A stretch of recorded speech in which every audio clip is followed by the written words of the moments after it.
All right, get ready to dive into one of the most important Naruto arcs. We're talking the Konoha Crush. Oh, yeah. Chapters 116 to 138. Big stuff. Huge.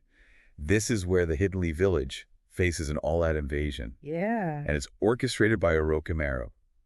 Intense, emotional. Oh, yeah. And really changes everything. This arc, I mean, it really does set the stage for so much of what happens later. I mean, the invasion is crazy, but the real good stuff is how it makes all these young ninja, like, think about their ideals and their fears. Right. And what power really costs. Yeah, exactly. We see Naruto, Sasuke, Sakura all pushed to their absolute limits. Yeah. Even, veterans like Kakashi and the third Hokage have to make some seriously tough choices. Mm. And on top of all that, we get new characters. Right. Gaara and the Sand siblings. They make the ninja world even more complex, don't they? Oh, for sure. And speaking of complex, let's talk about Orochimaru's goals. I mean, it's a wild mix of ambition and, I don't know, like a twisted idea of legacy. He doesn't just want power. He wants knowledge. He wants to live forever. And he wants to remake the ninja world how he sees it. Okay, so let's break down all this chaos. The invasion starts with this eerie quiet, like remember all that tension from the Chunin exams? Oh, yeah. Well, it just explodes when Orochimaru forces the Sound Four and everyone they sneak into the village during the final matches. Such a smart move, it catches everyone off guard. It really shows you how strategic Orochimaru is. He doesn't just use brute force. He's playing the long game, manipulates events, finds weaknesses, and uses, like, psychological warfare to cause chaos and break down Konoha's defenses. And that barrier jujutsu the Sound Four used to trap the Haki so creepy, anyone who touches it just dies instantly. Wow. Talk about raising the stakes right away. Absolutely. Right from the start, we know this is serious. This isn't just some little fight between rivals. This is a planned attack on the heart of the Hidden Leaf. And Orochimaru's people, they aren't messing around. Then you have the Sand Village joining in. Gaara, Temari, and Kankuro all working with Orochimaru. It's a huge shock, especially after what we saw in the Chunin exams, and that giant snake they summoned to break through the village walls. Pure nightmare fuel. Right. Bringing the Sand Village into this adds this whole other level of, like, political intrigue. It's not just a personal grudge anymore. This is a huge international incident that could destabilize the entire ninja world. And we can't forget that Gaara is a Jinchuriki, someone with a tailed beast sealed inside them. That makes him even more dangerous, and it really sets him up as a foil to Naruto, who's also a Jinchuriki. Exactly. They both have that shared experience, but their lives have been so different. It makes their eventual showdown even more impactful.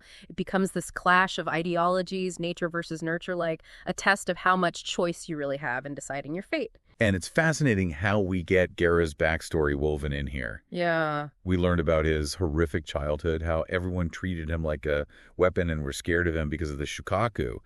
It makes his rage and isolation understandable, even if his actions are terrifying. Yeah, Gaara's backstory is so important to understanding him. It shows that villains aren't born, they're made. He's like this tragic result of a system that values power over kindness, turning kids into weapons and never giving them the love and support they need. And speaking of tragic figures, we have to talk about Sasuke. He becomes obsessed with beating Gaara. He even ditches his team to chase after him. It's like he's lost sight of everything else. Right. Sasuke's actions here really show us him starting to fall into darkness. Right. He's impatient, reckless, willing to sacrifice anything, even his friends, just to get stronger. It's scary how much this foreshadows the path he'll eventually choose. And he's willing to use that cursed seal Orochimaru gave him. That's a huge red flag. Sure, it gives him a temporary power boost, but you can see the darkness twisting him up, both physically and mentally. The cursed seal becomes like this symbol of his inner struggle. It represents the growing influence of Orochimaru's promises and his dangerous attraction to forbidden power.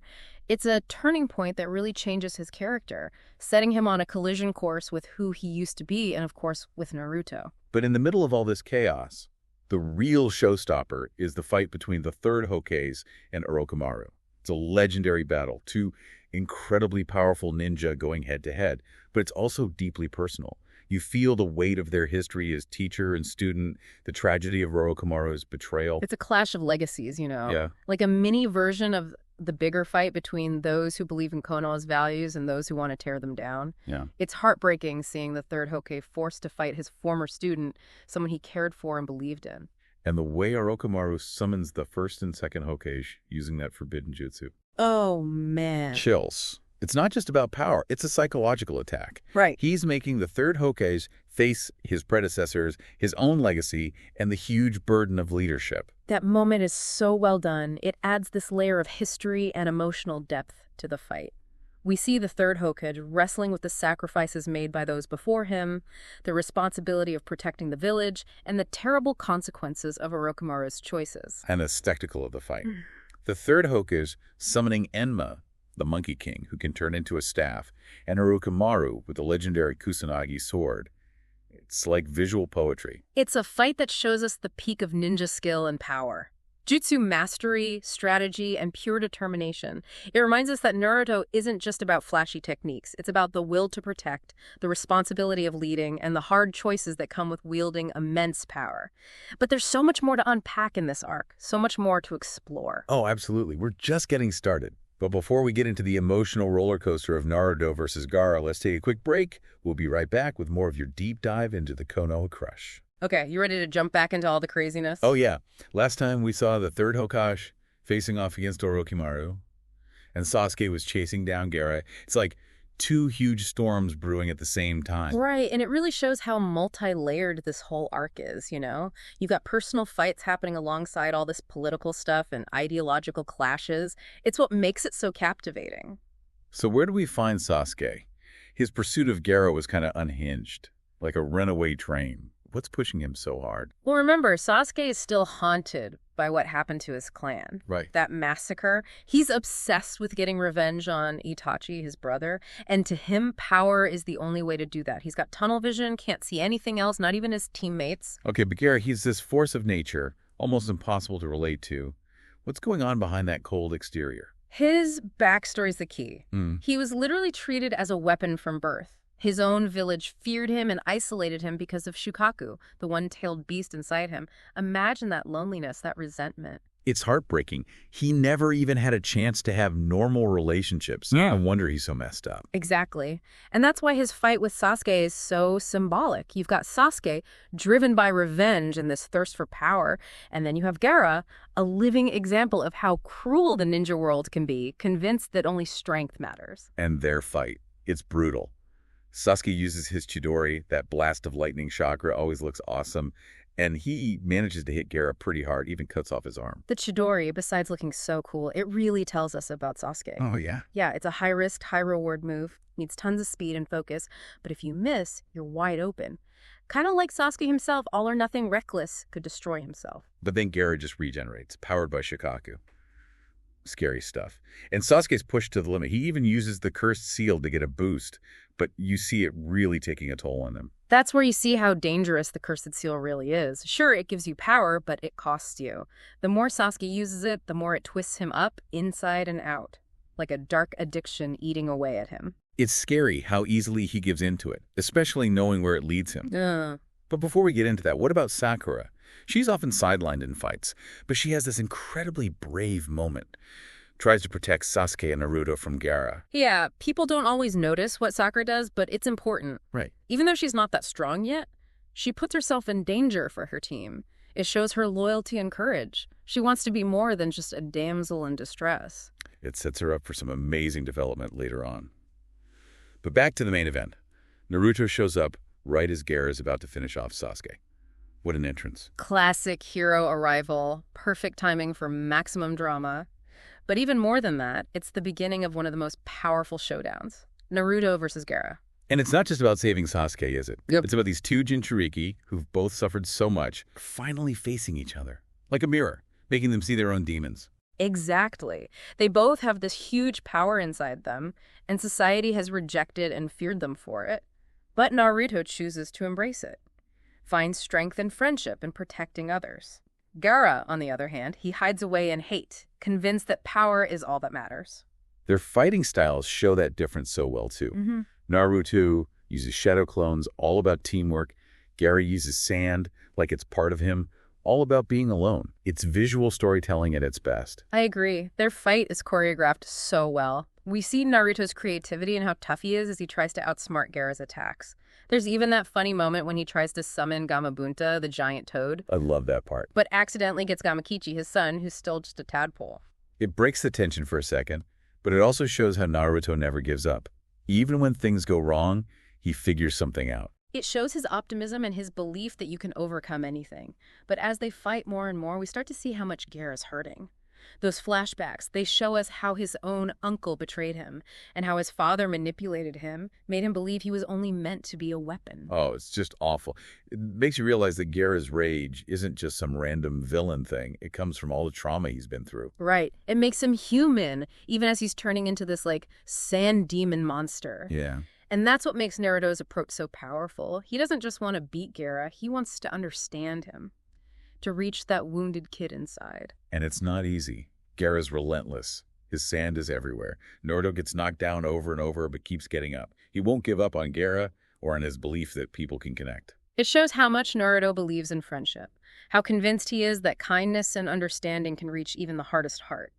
He doesn't see Gaara as a monster, but as a victim, someone who needs connection so badly. He really goes all out to reach him. Remember when he summons Gamabunta for real this time? And they use the combination transformation to become a giant nine-tailed fox. That's a huge moment, visually and thematically. It shows Naruto embracing the very power that's caused him so much pain, the nine-tailed fox. But instead of destroying with it, he uses it to protect, to connect with Gaara on a deeper level. Risky, sure, but it shows how far Naruto will go to save someone, even someone who seems beyond saving.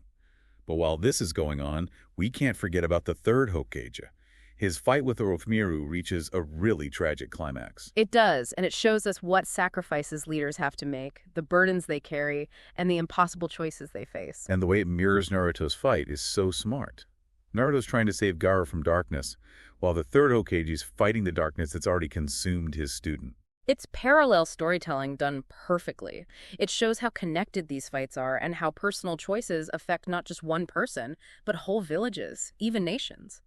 But as much as I love this back and forth, we need to look closer at what happens with the third Hokage next. So we have these two huge fights happening at the same time. Naruto's trying to save Gaara, and the third Hokage is protecting Konoha from Orochimaru. It's intense. Yeah, the writer's really good at building tension and pacing it out. The story jumps back and forth, showing us how much is at stake. The Hidden Leaf's fate hangs in the balance, and one of their worst enemies might find redemption. And neither fight is easy. We saw the third Hokage realizing he can't beat Orochimaru in a straight fight. So what happens next? It's one of those moments I'll never forget. It really sticks with you. The third Hokage knows he can't win against Orochimaru's full power, so he makes a tough choice. He decides to use the dead demon-consuming seal. It's a forbidden jujutsu that'll cost him his life. Man, it's so powerful. You see this wise old leader, he's given his life to protecting the village. And now he's willing to sacrifice everything to stop his own student. It speaks to those themes of legacy and sacrifice that run through the whole series.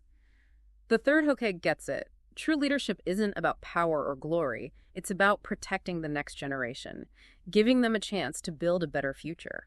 And the way the jujutsu works is so creepy. He summons the Shinigami, the god of death. It pulls out Orochimaru's soul and seals it inside the Hokage. Shows his determination, but also the terrifying price of using that kind of power. It makes you think about the moral gray areas in the ninja world. Even the best actions can have awful consequences. And it makes you wonder about the cycle of violence, how even good intentions can lead to tragedy. It's interesting how the third Hokage's sacrifice is similar to what Naruto does against Gaara. They both keep fighting, even when the odds are stacked against them. Definitely. It's subtle, but it's a clever parallel. The third Hokage sacrifices himself for the village, while Naruto risks his own life using the nine-tailed fox's power to save Gaara's soul. They're both fighting for a better future, even if it means putting themselves in danger. And it's worth pointing out, even though the third Hokage dies, he manages to mess up Orochimaru's arms, prevents him from using jujutsu. It's a symbolic win, a last act of defiance that weakens Orochimaru and sets things up for later fights. It shows that even in defeat, there can be victory. The third Hokage might not have completely defeated Orochimaru, but he dealt a blow that'll have lasting effects. It shows his strategic mind, his strong will, and his commitment to protecting Konoha, even in death. And speaking of lasting effects, back to Naruto and Gaara. Their fight gets crazy when Gaara fully transforms into Shukaku, that huge sand demon. Scary stuff, but Naruto doesn't back down. This is where you see Naruto's true strength. Not just his power, but his spirit. He won't give up on Gaara, even against this monster. He believes that somewhere inside, the real Gaara is still there. buried under all that pain and anger. And remember, Naruto knows what it's like to be a Jinchuriki, to be feared and hated for the power you have. He sees himself in Gaara, and that's what drives him to reach out. That's so important to their relationship. Naruto gets Gaara in a way no one else can. He knows what it feels like to be lonely, isolated, treated like a weapon, not a person. And that's what lets him finally break through Gaara's defenses. Hmm. He doesn't win with brute force, but with willpower and a refusal to give up on their connection. It's a powerful message about empathy and compassion, how they could overcome even the worst hate. It's the perfect example of Naruto's talk no jutsu. He wins by connecting emotionally, not physically. He forces Gaara to face the pain he's been hiding, the loneliness he's been holding on to, and that creates a crack in his tough exterior. And that image of them both collapsing, totally exhausted, side by side after the fight, it perfectly captures how emotionally draining it was. Right. It shows how much that fight took out of them, physically and emotionally. They pushed themselves to the limit, and they achieved something much deeper than just winning or losing. So what happens to Gaara after all this? He goes from this scary, ruthless villain to, well, someone completely different. It's a slow change, but a big one. Seeing Naruto believe in him so strongly, risk everything to save him, it shakes Gaara to his core, makes him question everything he thought he knew about strength and purpose. And you can see it in how he acts, too. He apologizes to his siblings, shows a vulnerable side we've never seen before. He starts seeing them as people he cares about, not just tools. It shows how powerful Naruto's influence is, his ability to inspire change in even the toughest hearts. Gaara's change isn't about weakness, it's about finding a new kind of strength, one based on connection and kindness, not fear and isolation. It's a theme that pops up all the time in the series. Naruto always challenges the idea that power is all that matters. He proves that real strength comes from protecting others, building relationships, and never giving up on the people you care about. I agree, and Gaara's story shows how that way of thinking can change the world.